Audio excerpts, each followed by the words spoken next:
Well, let's see if we get the whole history of this. Remember, it was Blackstone and Goldman Sachs that were involved in the subprime crisis. They fraudulently made loans.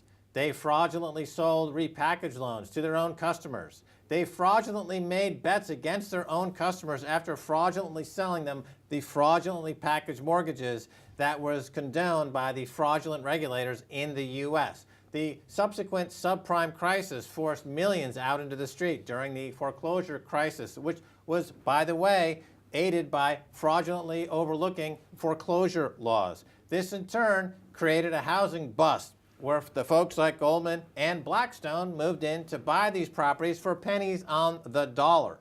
Now, flash forward 5 years, and they have stopped buying these properties because the easy money is no longer on the table. They're tired of being slumlords, so they're going to walk away from these properties as any slumlord would do, and the housing crisis will once again resume, and a lot of people will once again be thrown out of their homes, and once again the economy will be undermined by the fraud perpetrated by the same actors who are never told to stop committing the fraud, and there's no deterrent to committing the fraud, and they pay a small civil fine, which is nowhere near the profit that they make committing the fraud. They were all betting on appreciation in the price of the properties because you're not making any money. Blackstone's not making any money on actually renting them out. Because yeah, let me jump in there for a second, because you're saying they're all betting on the appreciation of the prices that they themselves are engineering by all the free money they get from the central bank who is involved in this fraud.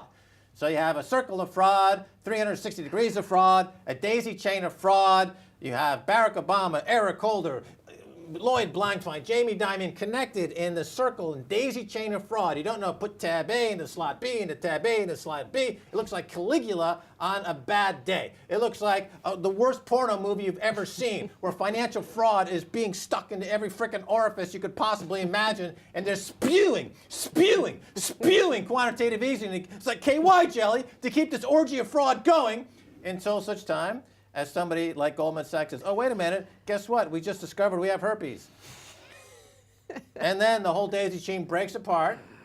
Or Jamie Dimon says, oh my goodness, I've got craps. Then this whole daisy chain of fraud breaks apart, and you have a crash. And then the quantitative easing continues, and the whole thing starts up again.